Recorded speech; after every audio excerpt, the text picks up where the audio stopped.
तो आज हमारा टॉपिक है राजीव बंसल की बुक है SBPD publication, writer Rajeev Bansal, example 10 bill of exchange. ठीक है, क्वेश्चन पढ़ रहा हूँ मैं। टॉपिक चल रहा है बेटा हमारा रिन्यूअल ऑफ बिल का नवीनीकरण। मतलब अभी आपने इससे पहले तक जो टॉपिक्स किए थे उसमें आपको बिल डिसऑनर्ड हो जाता था अलग अलग कंडीशंस में। बिल आपके पास है, डिसऑनर्ड हो गया, बिल ड्यू डेट तक आपके पास है, डिसऑनर्ड हो गया, या फिर बिल आपने बैंक से डिस्काउंट कराया था और ड्यू डेट पर बिल डिसऑनर्ड हो गया। ये सब कंडीशंस आप कर चुके हो। या फिर बिल का आपने इंडोर्समेंट किया था और बिल ड्यू डेट पर बेटा डिसऑनर्ड हो गया। ठीक है, अब आप क्या करने वाले हो कि जब बिल डिसऑनर्ड हो गया किसी भी कंडीशन में, उसके आगे का क्या प्रोसेस है वो कहलाता है रिन्यूअल ऑफ बिल। आप क्या है उसको एक नया बिल लिख करके दे रहे हो और उस नए बिल में कुछ कंडीशंस हैं। हो सकता है पुराने वाले अमाउंट में से थोड़ा बहुत अमाउंट हमें मिल जाए, या फिर नए वाले बिल में जो टाइम मांगा जा रहा है बढ़ाने का उस टाइम की इंटरेस्ट हमें, कल मैंने कराया था, कैश में मिल जाए। आज मैं करा रहा हूँ इंटरेस्ट हमारी कैश में नहीं मिलती है, वो भी नए वाले बिल में इंक्लूड कर दी जाती है। ठीक है, तो एग्जाम्पल 10 है, बुक का नाम मैंने बता दिया, SBPD Rajeev Bansal UP board. ठीक है, क्वेश्चन में पढ़ रहा हूँ। On January 1, 2020 Mohan sold goods worth ₹6,000 to Sohan. यानी मोहन ने सोहन को गुड्स बेचे। तो आपको पता है पहले सेलर का बनता है, बाद में बायर का बनता है।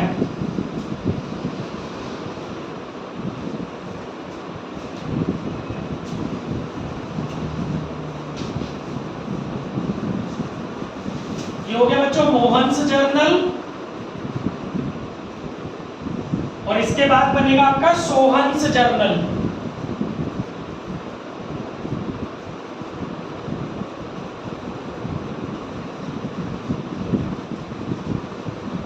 ठीक है, तो डेट दी है क्वेश्चन के अंदर 1 जनवरी 2020।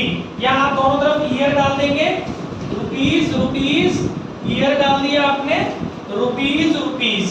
ठीक है, 1 जनवरी को मोहन ने सोहन को गुड्स बेचे। एंट्री सबको पता है, Sohan debit to sales account, being goods sold.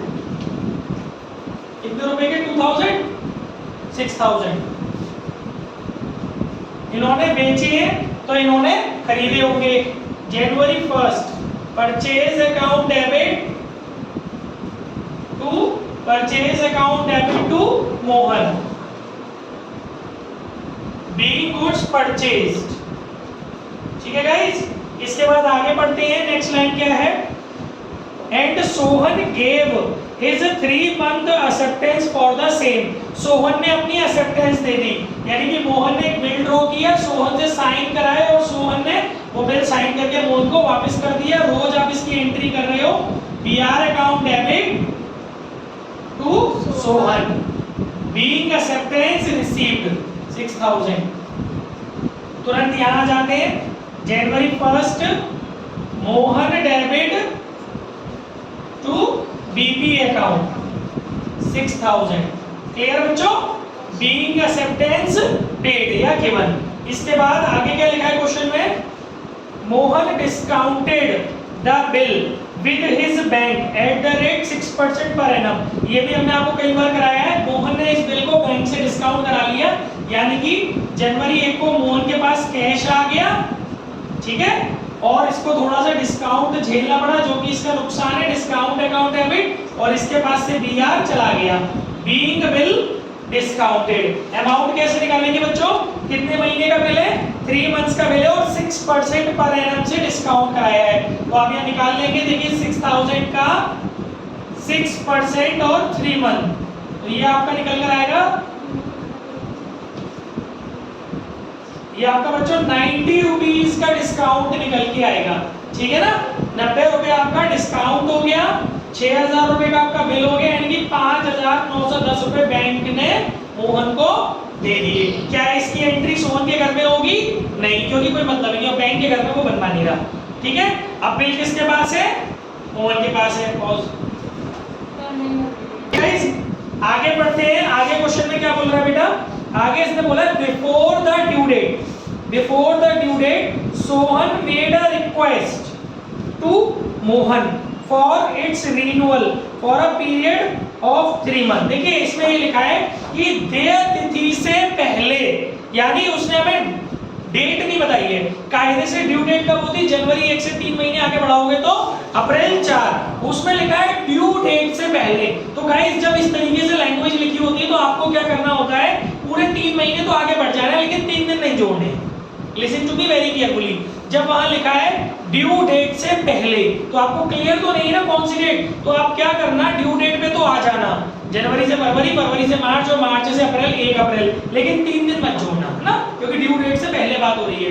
यानी 1 अप्रैल को हम इसे समझ सकते हैं सोहन ने मोहन से रिक्वेस्ट की कि नया बिल लिखे। तो बच्चों एक बात याद रखना, जब भी ये ड्रॉई, इसे ड्रॉई बोलते हैं, इसे ड्रॉयर बोलते हैं, जब भी ये ड्रॉई यानी सोहन मोहन से नए बिल को लिखने की रिक्वेस्ट करेगा तो इसमें ये बात अपने आप से छिपी हुई है कि जो पुराना बिल है वो डिसऑनर्ड हो गया है। तो पहले आपको पुराने वाले बिल को डिसऑनर्ड करना पड़ेगा। तो अब आप देखिए बिल किसके पास है ड्यू डेट पर?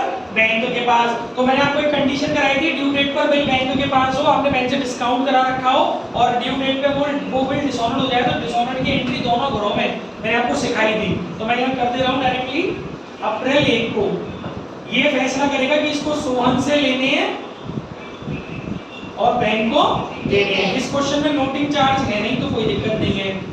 6000 बीइंग बिल डिसऑनर्ड, ये एंट्री डिसऑनर्ड की लिख देता हूं मैं यहां पर, बीइंग बिल डिसऑनर्ड।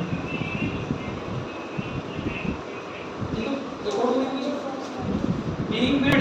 अब आपको क्या करना है, तो ड्यू डेट पर बिल जब डिसऑनर्ड हुआ तो इसका क्या हो जाएगी, सोहन से लेने और बैंक को देने हैं। ये रूल आपको बताया था, जिससे लेने होते हैं उसको हम डेबिट कर देते हैं और जिसको देने होते हैं उसको हम क्रेडिट कर देते हैं। तो सोहन को हम डेबिट करेंगे क्योंकि जब बिल डिसऑनर्ड हो गया तो यही तो लेगा सोहन से पैसे और ये किसको देगा, बैंक को पैसे देगा, क्योंकि ड्यू डेट पे बैंक के पैसे ही तो चढ़ गए इसके ऊपर।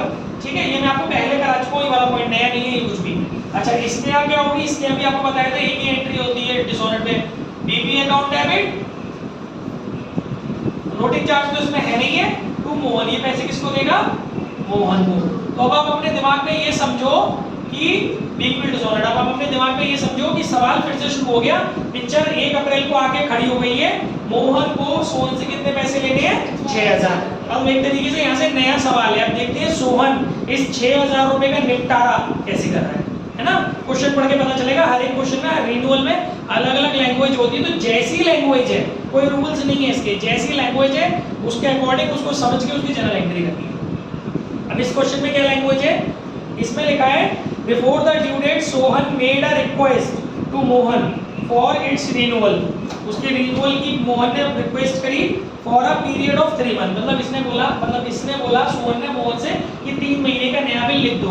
तो लिखने से पहले पुराने बिल को डिसऑनर्ड करना था, वो मैंने कर दिया। इसके बाद क्या बोल रहा है, द न्यू मोहन एग्री हो गया on the condition on that, एक शर्त पर तैयार हुआ कि new bill should include interest 10% per annum. मतलब मोहन ने ये बोला कि भाई अगर तुमको नया बिल लिखवाना है तो जितने महीने का तुम नया बिल लिखवाना चाहते हो उतने महीने के लिए 10% पूरी साल के हिसाब से मैं तुमसे ब्याज लूंगा, लेकिन अभी तुम्हारी स्थिति नहीं है ब्याज देने की, तो उस ब्याज को भी नए वाले बिल में इंक्लूड कर दो। और सोहन इस बात के लिए रेडी हो गया और नया बिल 3 महीने का लिख गया। तो पहले आपको क्या करना है, इंटरेस्ट की उधार वाली एंट्री दिखानी है। इस बात को ध्यान में रखिएगा, चाहे इंटरेस्ट कैश में मिले चाहे इंटरेस्ट कैश में ना मिले, उसकी जनरल एंट्री आपको दिखानी पड़ेगी। अगर कल मैंने आपको सिखाया था, अगर ये इसको कैश पे इंटरेस्ट देता तो कल आपको एंट्री बताई गई थी क्या होती, cash account debit to interest account. अगर ये इसको इंटरेस्ट देता और नरेशन हो जाती बीइंग इंटरेस्ट रिसीव्ड, लेकिन आज ऐसा नहीं है। आज ऐसा क्यों नहीं है, क्योंकि वो ये कह रहा है कि नए बिल में इंक्लूड कर लो। इसका मतलब कैश में अभी इंटरेस्ट नहीं मिल रही है, तो इस एंट्री में से कैश हटा दो और कैश की जगह उसका नाम डाल दो, क्योंकि उससे ले दिए मैं पैसे, जिससे लेने होते उसको डेबिट कर दो। तो Sohan debit to interest account और बीइंग इंटरेस्ट ड्यू, अब रिसीव्ड नहीं, बीइंग इंटरेस्ट ड्यू। अब बात आती है कि इंटरेस्ट निकलेगी किस पर। देखो जितना अमाउंट मुझे आपसे आज की डेट में लेना है और जितने महीने के लिए आप नया बिल लिखवाना चाह रहे हो, यानी मेरा उतने महीने के लिए आप मेरा पैसा फंसा रहे हो, तो उतने महीने की मैं आपसे ब्याज लूंगा। तो मेरा 6000 रुपया 10% के हिसाब से 3 महीने के लिए फंसाना चाह रहे हो, है ना। क्योंकि उसमें लिखा है नया वाला बिल 3 महीने का है, तो मैं आपसे कितनी ब्याज लूंगा कि ये 2 जीरो से 2 जीरो गए, 3 से गए 4 बार, 4 से गए 15 बार, 150 रुपए में आपसे इंटरेस्ट लूंगा।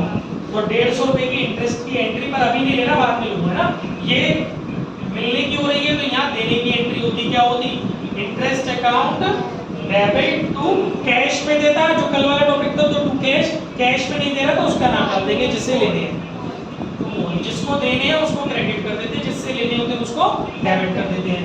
150 रुपए, इसके आगे वही कंडीशन आएगी, बीइंग इंटरेस्ट ड्यू। आगे समझो बच्चों। अच्छा, अब जो हिसाब हो गया वो कितने का हो गया, 6150। अब जो नया बिल लिखा जाएगा वो कितने का लिखा जाएगा, 6150 का। अब फिर से पूरा क्वेश्चन नए सिरे से शुरू हो गया। नया बिल लिख दो, BR account debit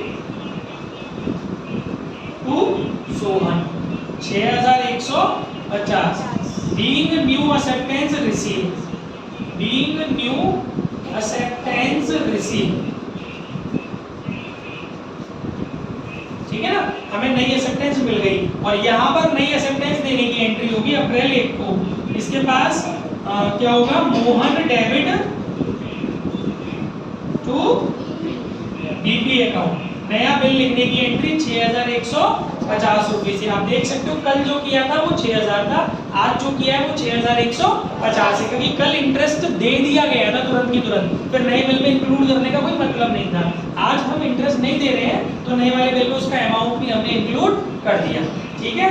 being new acceptance given, being new acceptance given. अब हमें यहाँ से 3 महीने का टाइम मिल रहा है, यानी कि अप्रैल 1 से मई 1, मई 1 से जुलाई 1, जून 1 और जून 1 से जुलाई 1 और 3 दिन एक्स्ट्रा जुलाई 4। अब जो ड्यू डेट आएगी वो कब आएगी बेटा, जुलाई 4। अब देखते हैं आगे इसमें इंफॉर्मेशन है या नहीं। The new bill was paid on due date, yes, 4 जुलाई को सोहन ने अपने बिल का भुगतान कर दिया, तो जुलाई 4 को इसके पास कैश आ गया होगा, कैश अकाउंट डेबिट, और इसके पास से बीआर चला गया होगा, बीआर 6150 और 6150, be cash received on due date. ऐसे ही इसने पेमेंट करा होगा जुलाई 4 को, इसके पास अपना बीपी आ गया होगा वापस 6150 का, और कैश इसके पास से चला गया होगा 6150, being payment made, BP account debit to cash account, being cash, being payment made 6150 pause, ठीक है। I hope